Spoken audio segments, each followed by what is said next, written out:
All right, everyone, welcome. My name is Noelle, and I'm here with Father Chris and Dr. Rossi for Let's Talk Live. I'll be helping to moderate this evening. We encourage you to share where you're joining from on social media and here in Zoom. We love hearing from you around the world. We also ask you to join myOCN community and invite others to join myOCN community. We are a welcoming community available any day, anytime, and anywhere, and membership is always free. And as a member, you'll be the first to hear about all of our new features and upcoming programs. And of course, if you're a newsletter subscriber, you will also get those updates. Just a few reminders, of course, be respectful and polite with the opinions of others as we have our conversation, but please do feel free to share your questions and comments in the chat on Zoom and on our Facebook and our YouTube pages. We also are broadcasting live to both Facebook and YouTube, and those will be available as recordings on both platforms after the show, as well as on myocn.net, so you can find the recorded video and also share this video with your friends.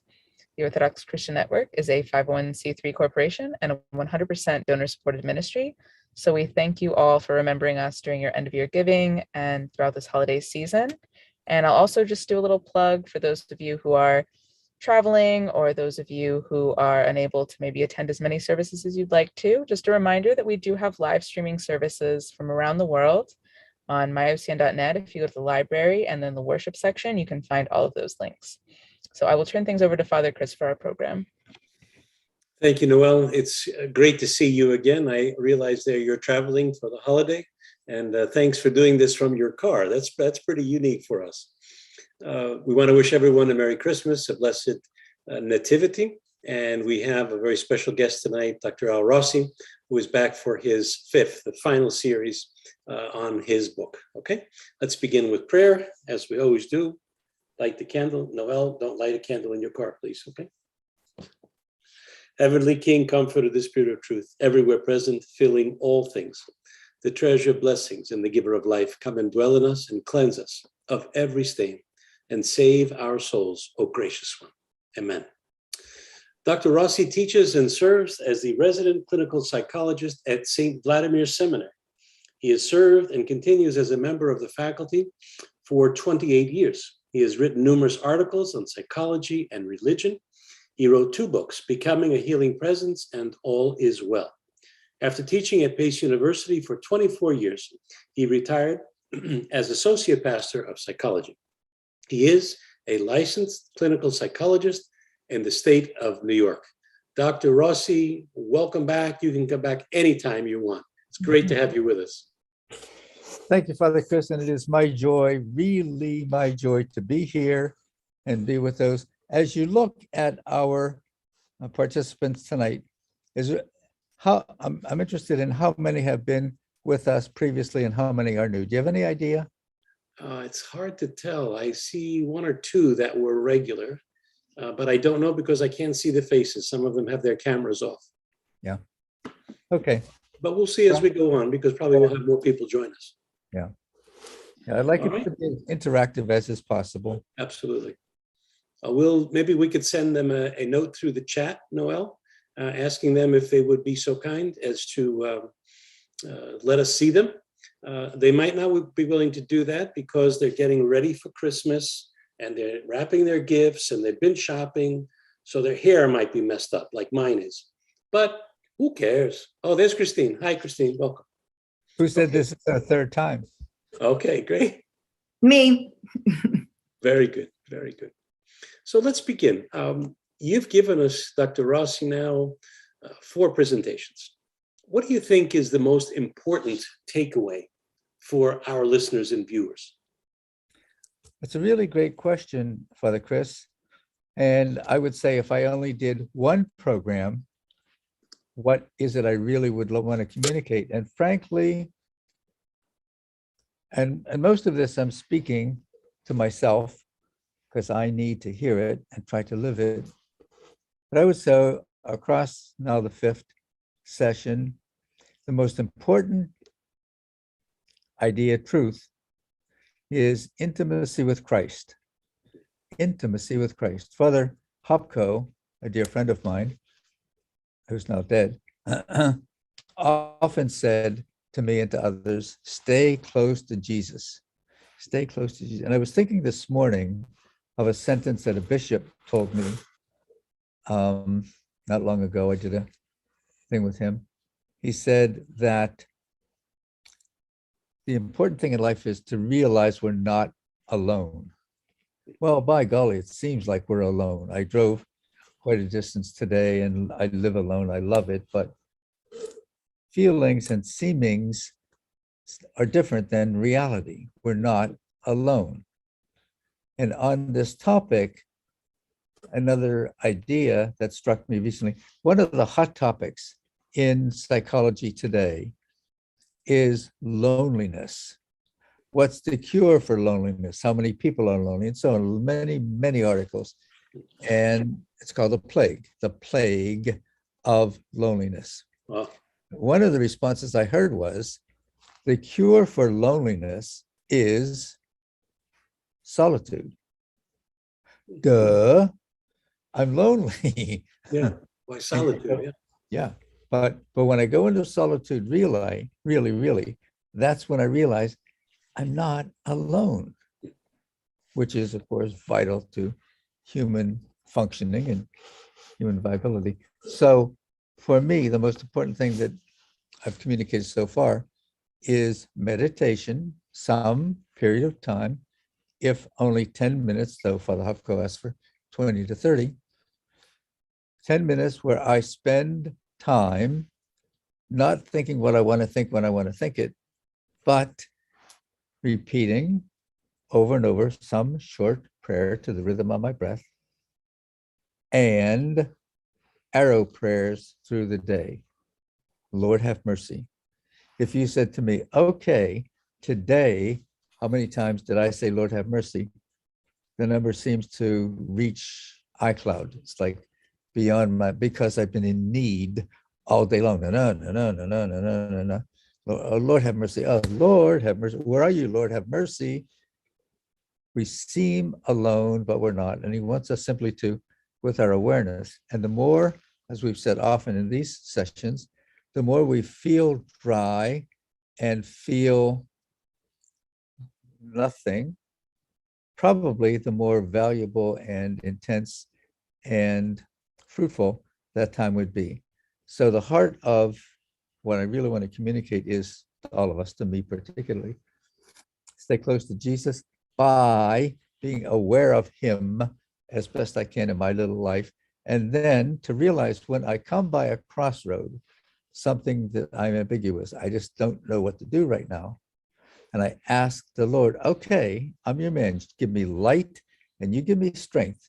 And I'm your man. Then I need to believe that the Lord is not stingy and he's leading me. And I am getting light and strength. And then the next things that I do are from him. That's the hard part. You know, you mentioned, I know you're pretty sharp, Dr. Al. You come off like a grandfather sometimes, but you're really sharp. I think you used the term iCloud. I've heard of iWatch, iPhone. Did you use the word iCloud? Yes. And how do you reference that with what you're speaking about? The Well, cloud where the Lord reigns, or? Well, iCloud is an idea. For example, I keep all of my stuff on my computer in iCloud. I have a subscription to iCloud. So it is a backup server that's distant. But the idea of iCloud is this, the image is this cloud where I send all of my important personal intimate data and it stores it for me in case my computer dies. In point of fact, iCloud is a block long computer complex out in Seattle that is run by humans. But that's my reference to iCloud. So Okay, good. I just use it as an idea. Well, I know you used it, and I said, I got to pick that one up. That's really good. Yeah. Let's talk about active listening. And we all listen many times. You talked about loneliness before. I know, when I would hug people, I'm a big hugger. I know today you have to kind of give distance to everybody. I understand all that stuff, but I'm a big hugger. I believe very much in the contact, the human good contact with people. And I would notice that people would hug you and put their head near you, but the others would take their head and they would lie their head on your shoulder, sort of like a full release of I'm submitting to the love that you're showing me. I think that has to do with the listening too. Could you speak about that a little bit? Surely. And I have a little PowerPoint I'll show on active listening. Okay. But primarily, real active listening is 95% body language. By eye contact, head on the shoulder, intimacy, closeness, proximity. We pick up those cues in a way that is the real communication, that the words are important. But what's really important is reality, how interested I am in you. And that's known. People know if I really care about you, if I really want to look in the black of your eye and know you. For example, I spent all day yesterday and this morning with my son, his wife, and their two children, two boys, 5 and 2. And with those two boys, I get along famously. I mean, they keep saying, I want to go home with Papa, because I listen to them. Yeah. And I listen to them with my body language. And they know that. They know that the little hugs that we have and rolling on the floor and all the rest of it is part of real active listening. So Papa's listening to them and they know it. Not so much, I don't say to them, I'm listening to you. They know it, let's say, indirectly. So that said, then I will show Okay. a little bit of active listening. And toward the end of this, I have a little 5-minute example of when my Beth was 6 years old, and I had to do a exercise to bring to my class, my secular university class, to demonstrate active listening is something we can do anywhere at any time because it is interpersonal and it is so real. Before I do, as in I did. Who's back? Before, yep, look who's back. My wife, who wants to sing a short song, send me. So I would ask me and you, close our eyes, let her sing directly to us. The stars of night, I will make the darkness bright. I will bear my light to them. Whom shall I send? Here I am, Lord. Is it I, Lord? I have heard you calling in the night. I will go, Lord, if you lead me. I will hold your people in my heart. And that's as good as it gets. So in this sense, right now, we would say, the Lord is saying to us, and we respond back, send me to listen. Because active listening is love delivered. When I counsel students at St. Vladimir's, as I have been doing, did a lot recently,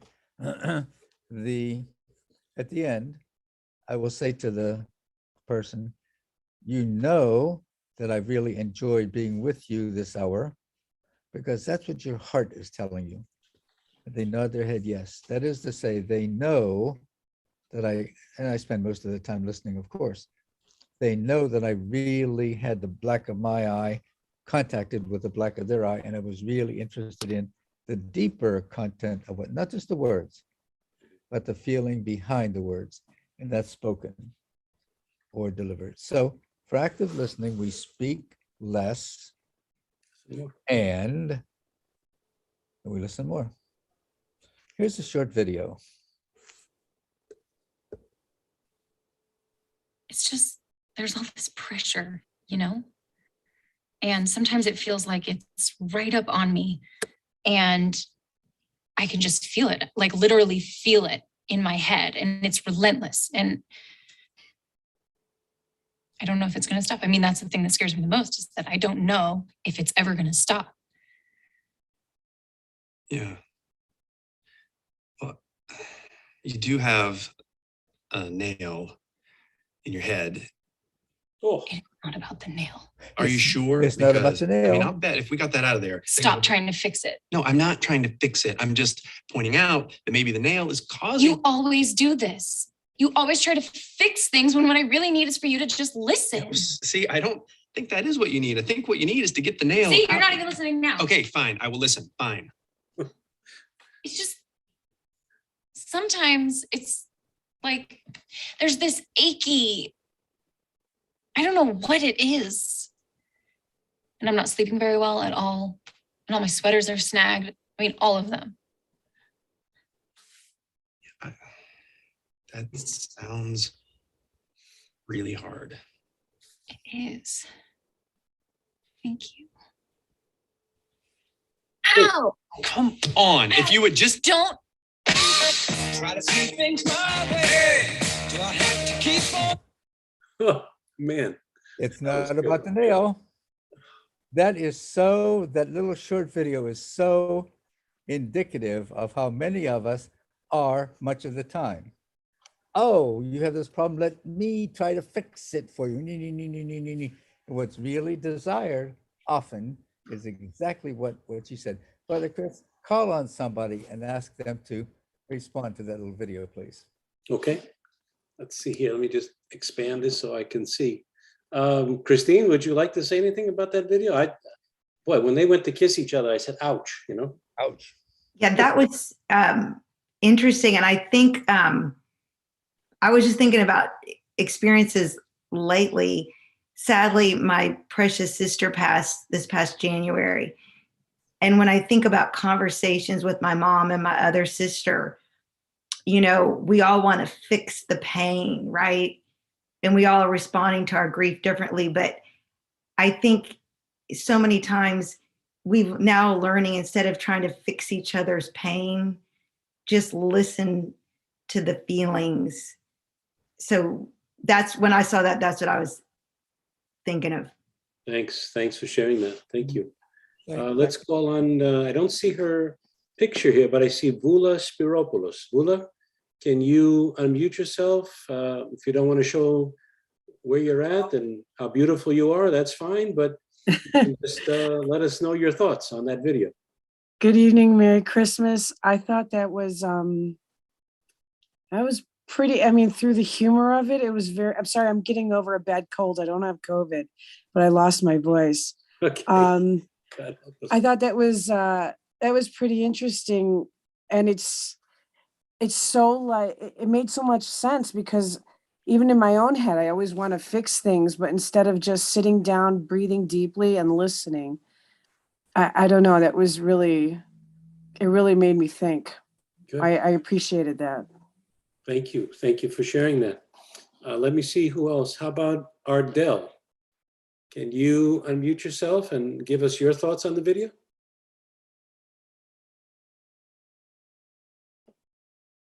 Let's see, I don't see her unmuting, or, oh, see something happening. Ardell, can you give us your comment?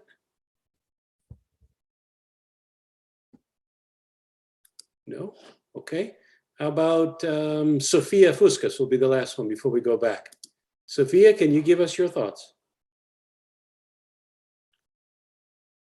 Just unmute yourself. Show us the camera.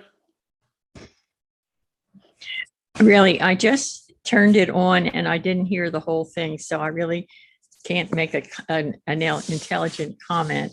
Okay. I'm sorry about that. That's okay. No, you can go back and once we're off the air, you can go back and watch it again. And Okay, I will. It's there in the on social media. Okay. Thank you. Okay, Dr. Rossi, let's go back to you. Yes, please. Christine said something very interesting that I want to pick up on. This not only has to do with me, others, and me, It also has to do with me.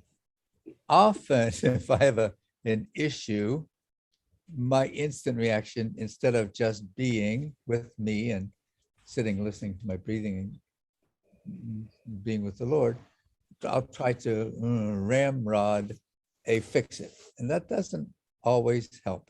Obviously, there's sometimes we need to fix things, but often something else is needed. Now, I say that because when my wife died, and I teach at St. Vladimir, so the people, and it was a very, very large group at the funeral. I had some colleagues and wonderful people say things to me that hurt. They said things that actually tried to fix it. Don't worry, Al, you'll get over this and life will be better. And I didn't need to hear that. I was in great anguish with 2 children and a dead wife, knowing I have 2 jobs and feel totally inadequate to the task. I didn't need to hear these platitudes. And that's what fix it is. It's a platitude to get off it. So there are a couple of things I would say, never, ever say. Never, ever say to someone, things will get better. Don't say that. Why? Because I'm not, and you're not God, and we can't predict the future. I may say to someone right now, oh, things will get better. The person gets hit by a bus this evening. But that was said to me when my wife died, don't worry, Al, things will get better. No, that's it. It's not helpful. It doesn't resonate with the current moment.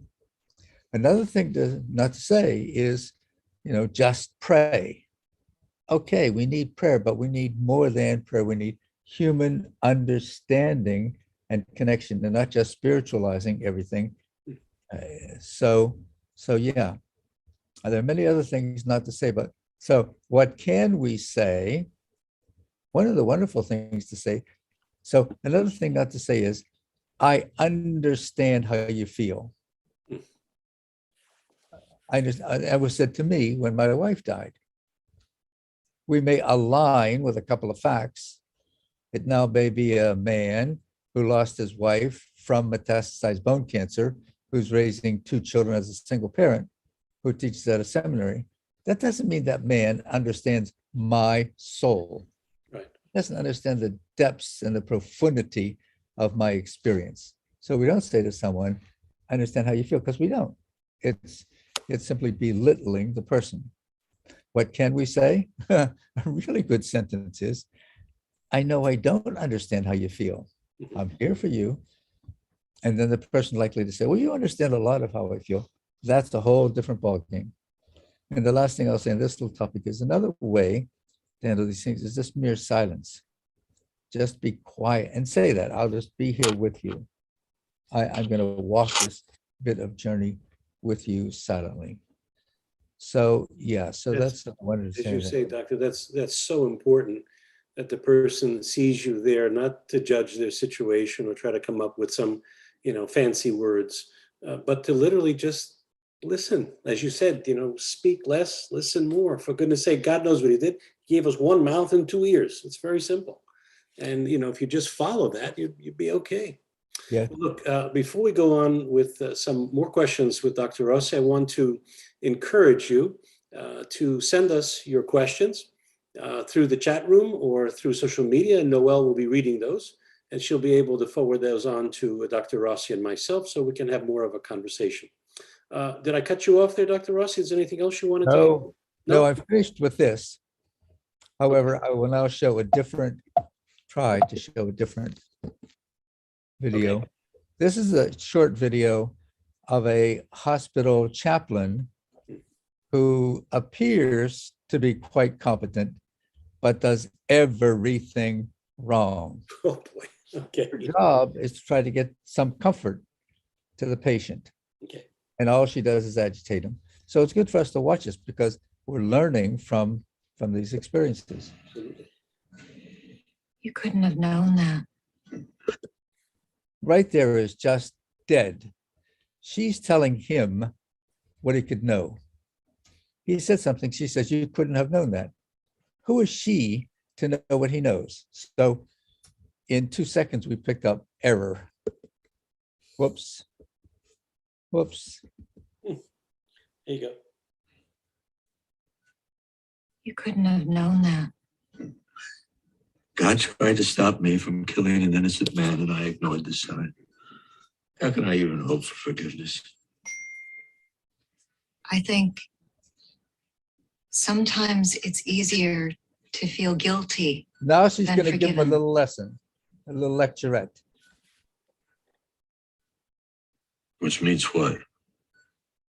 That maybe your guilt over these deaths has become your reason for living.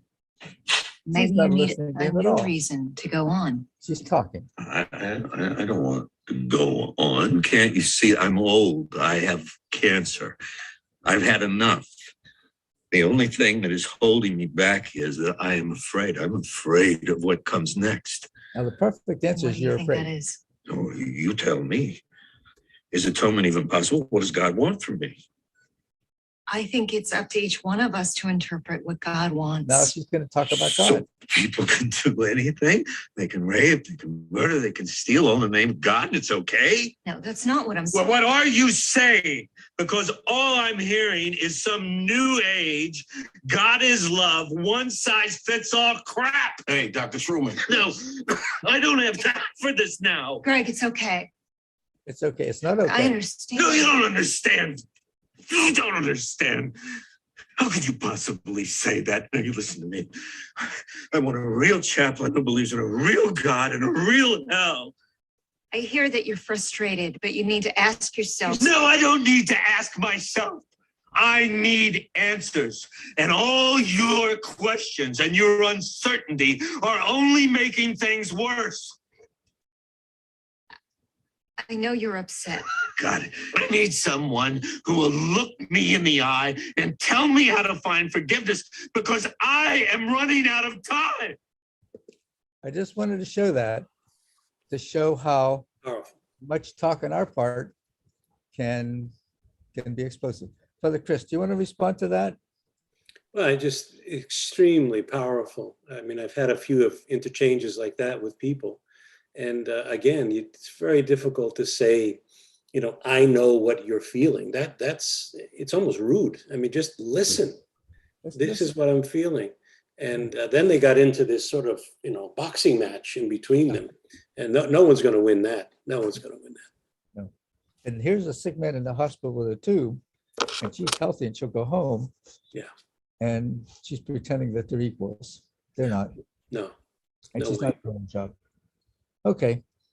So active listening is an exchange of energy. And that's a wonderful image. Blue person, red. And when there's connection, something new happens, a new energy that's shown here as purple. That's all I want to show with that. There's an exchange. And the candle is lit. We're going to somebody else's mind. It's a sacred place to be. So active listening will ask open-ended questions, request clarification, be attentive, summarize, paraphrase, reflect feelings, be attuned to feelings, and ask probing questions. But doesn't give advice, doesn't hypothesize, and as we saw, doesn't get into a battle. I want to play this 5 minutes of me years ago with my daughter, Beth, when she was 6. She called me just before earlier this evening. She's now married. She has 3 children and doing fine. My point with this is we can active listen in any way. Active listening is hearing what the person says and showing that we heard with a very short declarative sentence. It doesn't say, I'm listening to you. No, it says what they said. And as you'll see in this flow, it's not perfect, but it's good. And you'll hear her little 6-year-old, almost 7, her little response. And I'll just put on the tape that, that this. Here's the scene. It's 9 o'clock at night. We're in the kitchen. She has her pajamas on, pink, with a zipper from her ankle up to her throat. I need to make a tape so I'm teaching a class on active listening. The students aren't getting it. I want to make a tape showing them what it's about. And I decided to do it with my daughter. So I said to my wife, who was doing dishes, I said, honey, is it okay if I do a little tape with Beth? She said, well, sure, do what you want. So we're sitting at the kitchen table with a little tape recorder. I'm doing Beth. Beth has no idea what's happening. Daddy wants to do something. Okay, let's see. So it's very, very unstaged, as you'll see. But I want you to hear the momentum, how active listening is encouraging intimacy between us. It's encouraging a new softness.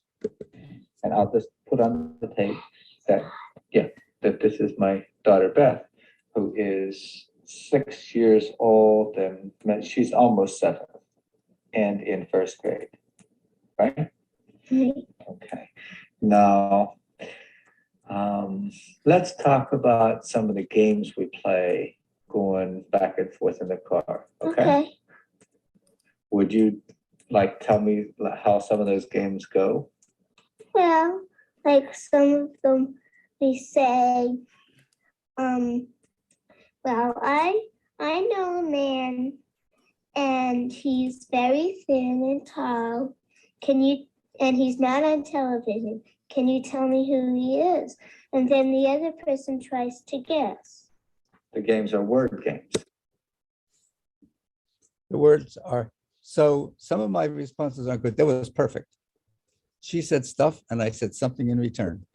And I'll just put on the tape that, that this is my daughter, Beth, who is 6 years old and she's almost 7 and in first grade, right?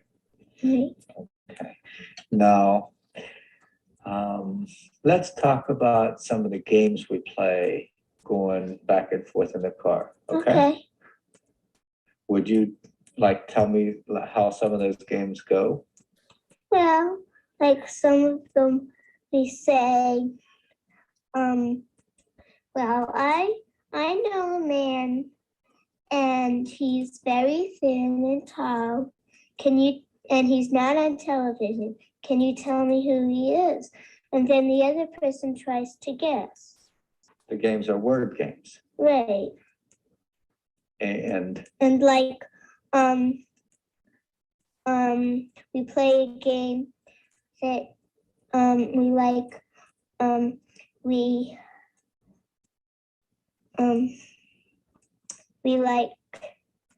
We'll just go back and forth and say stuff, huh? Well, it's just games. Yeah, and we say the first letter, we go, and then we try to guess what the name is, the word is. So both of us guess after somebody says the letter Right. First, or something. Or any other sound. Yes. What should we talk about now? Well, I was wondering, how about, would you just sort of tell me what your little brother is like?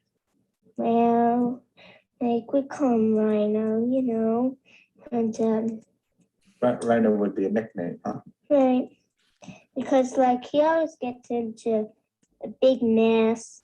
He always makes the house all messy, and he pulls out pots and pans. He surely is a disruptive kid. Yeah. I mean, he really messes the place up. Yeah. Notice what she's saying, I say back. What should we talk about now? Well, I was just wondering what your brother's like. Well, he's a nice baby. He's cute. But if he was about 2.5 and we had a 3-month-old baby, probably just to get more attention from his mother, he would probably bite the baby's finger or something. He'd do almost anything to get attention. I mean, this guy he would even hurt you. You know, when Carol Now Downing she's was starting to little, pick up. she thought the baby came out your mouth. Really? Yeah, Isn't that an interesting thing to think? yeah. Well, Carol Downey thought that that's the way it happened. I mean, she really believed it when she was little. She believed your baby come right out your mouth. But the baby's sort of big to get out your mouth. Yeah. So she was really thinking something that wasn't really too possible because the baby's kind of big to come out that way. Yeah, even little Rachel, Yeah. who's about that big. It's still big. So, you know, but now she knows, I bet. And I'm Well, wondering what she's Beth older now. knows, Yeah, I even know it now. Yeah, even you know now. So but I I don't ask her. know possibly how she couldn't tell. She's got to know somehow. Yeah. But when she was little, she really thought babies come out your mouth. Yeah. You know, Sarah Slade has that high heel sandals. They go down like that. She got them at TSW, except they're not like brown. Like they're like plastic, the heel. And then it goes down black, and then it goes over like that, no strap, and then it has this little gold thing in the middle. Pretty shoes. Who wants to listen to this to see what it sounds like? Me? I'll stop with that. I want you to notice that at no place was my opinion there. It was 5 minutes of simply listening. She says something, I show her I'm listening. And you saw where it went. There's no way in the world I would have ever known at almost 7 that she believed babies came out your mouth, except that it was, now the tape is longer. The tape goes 15 minutes. I cut it down. But you know what I'm saying. All we need to do is be there in the beginning. What are we going to talk about? What are we going to talk about? Then she wanted to talk about stuff she wanted to talk about. That's where active listening goes. Granted, it's a skill, and granted, it's an art. We can learn it. It is learned. All right. Wow, that was very powerful. Brother Chris, call on somebody and have them respond to that, please. Sure. Let's see if we can. How about either Irene or Tony? Would you like to give us some thoughts there? You just have to unmute yourself. Yeah, well, that's the right way to interface with a child, and that was very powerful. Very good. What Tony say? He just wanted me to talk. Oh, just you to talk. Okay. All right. I see there's Catherine, but I don't see a video. I see it's on mute. Catherine, would you like to offer some of your thoughts?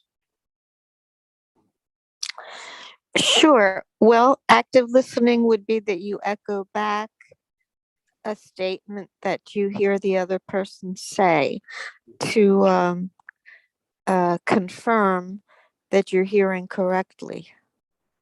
Beautiful. Thanks. Beautiful. No, that's good. That's very good, Catherine. That's really good. Well, Dr. Rossi, I've got a couple more questions for you. Let's stay here with this for Okay. another 2 minutes. One more. Let's see who else hasn't spoken. Well, if you don't mind Go ahead. watching your time, I'm going to do a little exercise. Okay. I'll say a sentence, and then you call on someone to give me an active listening response. Okay. So, someone is talking with me, blah, blah, blah, blah, blah, blah. And they say to me, how was your life? I say, my life is like a roller coaster. Do an active listening response to that. Okay. Call on someone. Let's try Pauline Ferrand. Pauline, would you like to give us a? Can you hear me? Yes, we can. Okay, so does that mean it goes up and down? Perfect. I say, my life is a roller coaster. Does that mean it goes up and down? That's exactly what I'm saying. And I didn't hear, oh, mine is too. Let me tell you about my life is a roller coaster, blah, blah, blah, blah. No, I said, my life is like a roller coaster. And you said, it goes up and down. That's great. That's great. Is it also, though, Dr. Rossi, because our lives have become complicated, and people are afraid that if I don't give you my opinion, I'll never get a chance to That's right. ask you. Is that also a part of it, do you think? That's a big part of it. Hmm. But that's egocentric. I'm worried about giving you my opinion. I didn't give Beth my opinion at all about how babies come out or anything else. But it was a very, very productive. Oh, yes. Okay, let's see. How about, I have a Zoom user. I don't know if that's you, Noel, or who that is, but it just says Zoom user. Do you want to unmute yourself or let us know who you are? It's sort of like a mystery person here hiding behind a screen. I don't know who it is. All right, if not, let's go to Andy Pagonis. Andy, could you unmute yourself and give us a thought? You had just joined, so I don't know if you actually caught what Dr. Rossi said.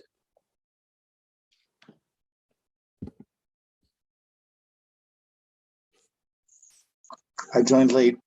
Forgive me. No, that's okay. That's okay. Did you hear what Dr. Rossi said? No, actually, I've had a little internet issue, but could you repeat, please? Repeat it, Dr. Rossi. Yes. We're talking about active listening. Yes.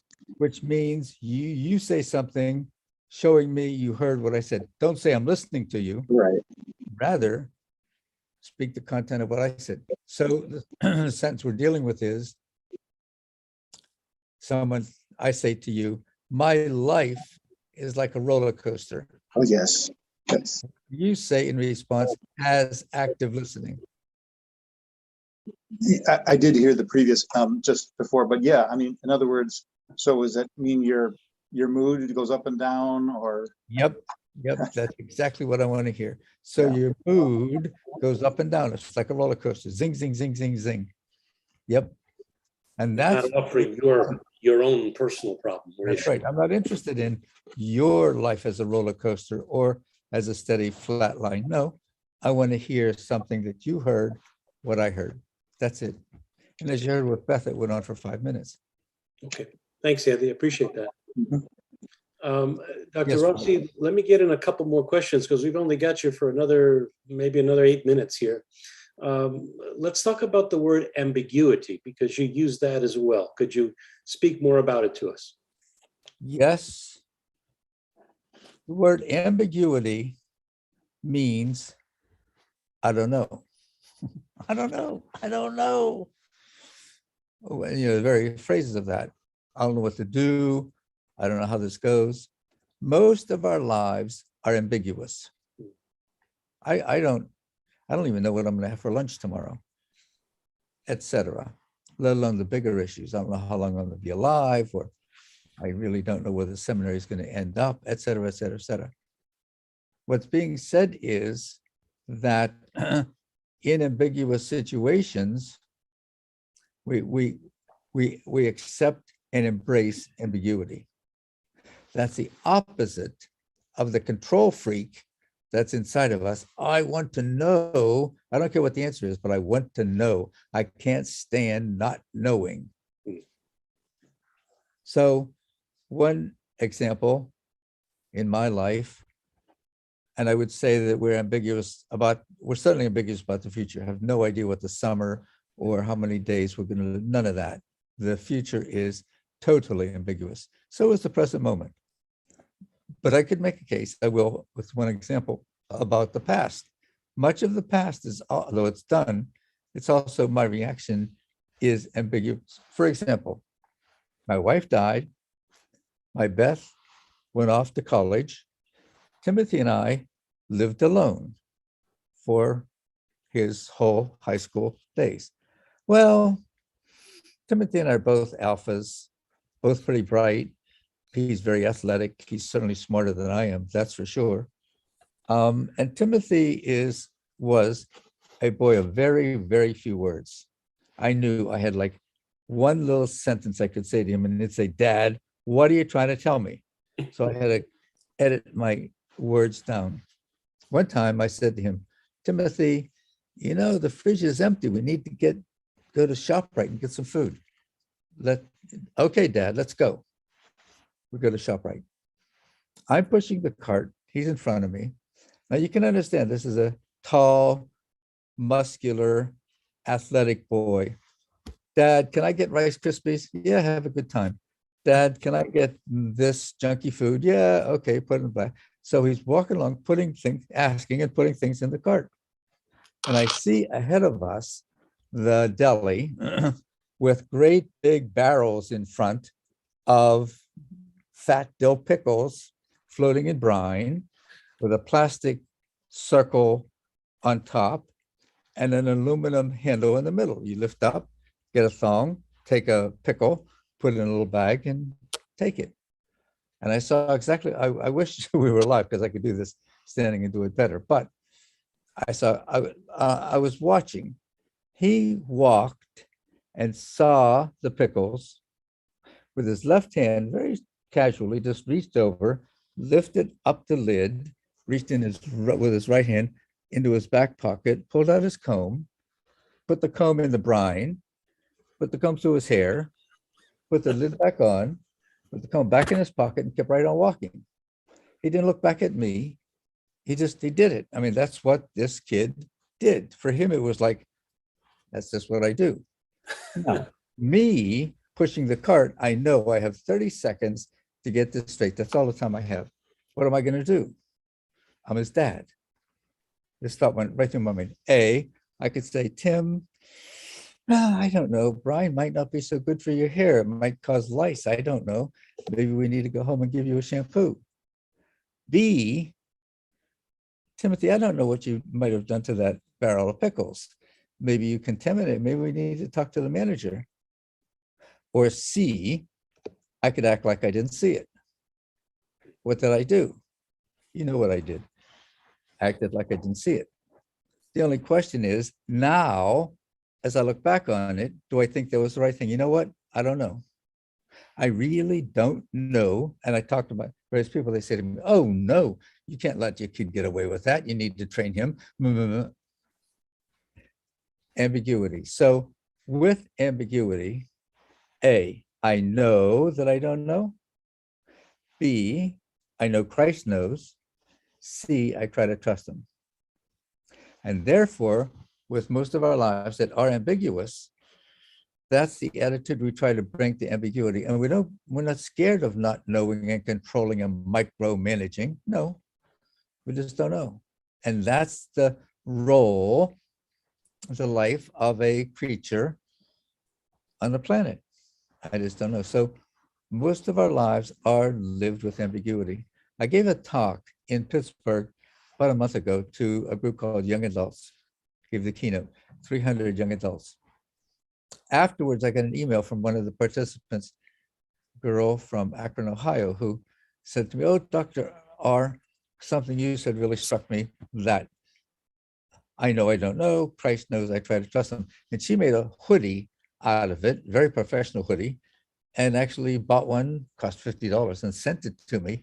And I have it. It's like, that's the heart of the matter. For me, that's very close to the heart of the matter of Christianity.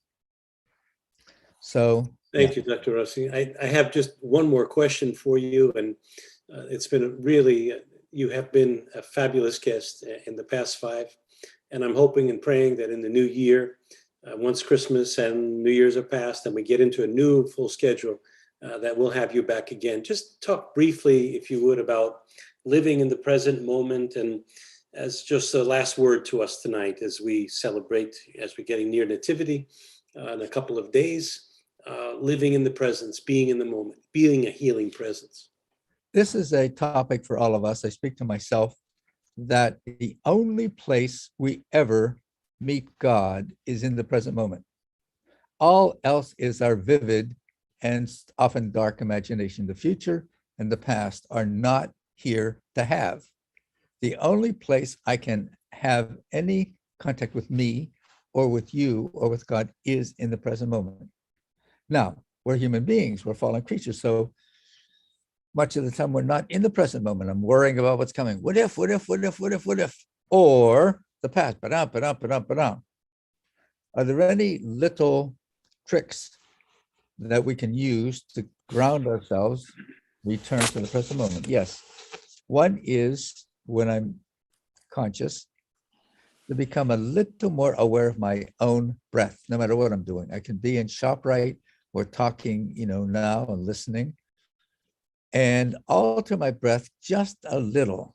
Now, good breath is belly breath. I push out my abdomen a little bit and breathe up a little bit, and then breathe out calmly, gently, slowly. And by becoming aware of my breath, I'm therefore aware of me in the present moment. The other thing that I try to do is be aware of the present moment by smiling. I can smile. I live alone. I try to smile a lot when I'm alone. I try to smile behind my mask. Nobody knows I'm smiling, but I do, because it's all about me with me, as has been said so nicely by so many. And then ground myself by being aware of the sensations, my fingertips now rubbing the couch or anything else, because that's me in this moment, not wishing I were younger or older, not wondering if I'm going to be dead. No, just here is this present moment. It is what it is.